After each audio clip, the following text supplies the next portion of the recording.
National conference के उपाध्यक्ष उमर अब्दुल्ला ने एक ऐसा बयान दिया है जिससे इंडिया गठबंधन की एकता पर एक बार फिर से सवाल खड़े हो रहे हैं, या ये कह लीजिए कि इंडिया गठबंधन में डेमोक्रेटिक एनवायरनमेंट कुछ ज्यादा ही है कि एक दूसरे के ऊपर ही राजनीतिक दल उंगली उठाते हैं और खुलकर एक दूसरे का विरोध करते हैं और फिर साथ में चुनाव में भी लड़ने की बात करते हैं। उमर अब्दुल्ला ने आज लालू यादव के बयान की निंदा की और कहा कि ऐसे बयान से न सिर्फ नुकसान होता है बल्कि ये सेल्फ गोल जैसा है। उमर यही नहीं रुके, उन्होंने साफ कहा कि वो पीडीपी को अनंतनाग लोकसभा सीट पर लड़ने नहीं दे सकते। उमर ने वो साफ कहा कि पीडीपी की ओर से नेशनल कॉन्फ्रेंस पर सवालों को वो भूल नहीं सकते। हम उमर अब्दुल्ला के बयान के मायने की बात करेंगे, लेकिन पहले उन्होंने क्या कुछ कहा ये आपको सुनवा देते हैं।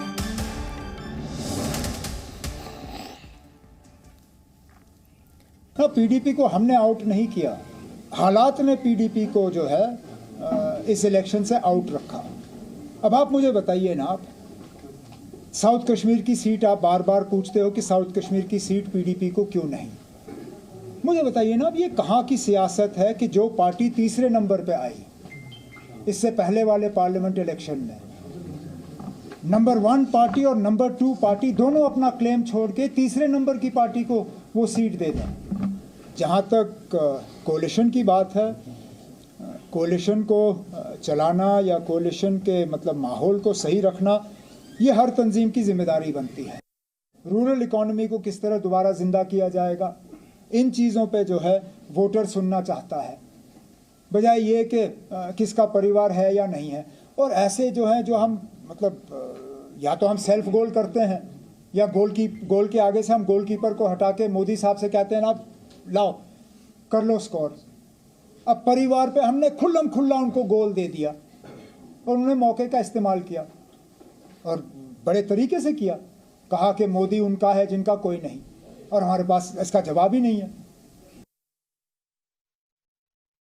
जी न्यूज संवाददाता रवि त्रिपाठी मेरे साथ इसी खबर पर लाइव जुड़ रहे हैं। रवि त्रिपाठी, ये भी खासा डेमोक्रेटिक माहौल है इंडिया गठबंधन में कि एक दूसरे का विरोध भी करते हैं और फिर साथ में मिलकर चुनाव लड़ने की भी बात करते हैं। लेकिन उमर अब्दुल्ला ने आज 2 बहुत महत्वपूर्ण बात की। पहले तो पीडीपी को लेकर जो उन्होंने बयान दिया इसको कैसे समझा जाए, और दूसरा जो लालू यादव का। और ये तो मैं भी कहती हूँ कि तेजस्वी यादव के भाषण की जितनी वाही हो रही थी, लालू यादव ने ये सेल्फ गोल कर उतना ही बैकफुट पर लाकर खड़ा कर दिया पूरे इंडिया गठबंधन को।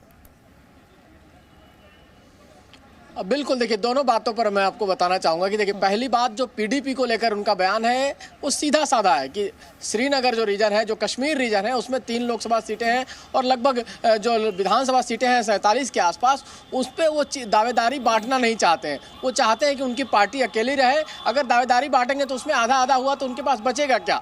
इस वजह से कहीं ना कहीं वो शेयर करने को तैयार नहीं है, लोकसभा हो या विधानसभा हो, क्योंकि आज अगर लोकसभा में शेयर करेंगे तो आगे विधानसभा में भी शेयर करना पड़ेगा। कहा जा रहा है कि विधानसभा का चुनाव एक साथ हो सकता है, ऐसा होता है तो इसलिए उमर अब्दुल्ला चाहे उनके फादर जो है नहीं चाहते हैं कि पीडीपी को कहीं ना कहीं शेयर होल्डर बनाया जाए, क्योंकि कश्मीर में ही आपका स्टेक है, जम्मू में बीजेपी है, जम्मू पूरे रीजन में जम्मू में हो चाहे लद्दाख में बीजेपी है या कांग्रेस है, तो वैसी स्थिति में कोई शेयर होल्डर ना बने, अकेले हम वहां बने रहे। इस वजह से वो पीडीपी के खिलाफ बयान दे रहे हैं, पीडीपी को शेयर होल्डर नहीं बनाना चाहते हैं। और जहां तक लालू के बयान की बात हुई तो आप गौर कीजिए, 2007 से लेकर अब तक जब जब प्रधानमंत्री मोदी को पर्सनली अटैक किया गया उसका नुकसान हुआ है। मौत का सौदागर सोनिया गांधी ने कहा था 2007 के विधानसभा चुनाव में, उल्टा पड़ा पार्टी को, उन्होंने उसको अपने पक्ष में बुनाया। 2004 में मणिशंकर अय्यर ने कहा कि चाय वाला कभी प्रधानमंत्री बन ही नहीं सकता, तो चाय वाले को ही ऐसा उन्होंने बुना लिया कि चाय पर चर्चा शुरू हुई और चाय वाला प्रधानमंत्री बना देश का। 2019 में राहुल गांधी चौकीदार चोर है, उन्होंने प्रधानमंत्री ने अपना चौकीदार बोला, इन्होंने चौकीदार चोर है, तो उसका नुकसान आप अभी तक देख रहे हैं। और अब जो है उनके परिवार पर अटैक कर आप कहीं ना कहीं उनको एक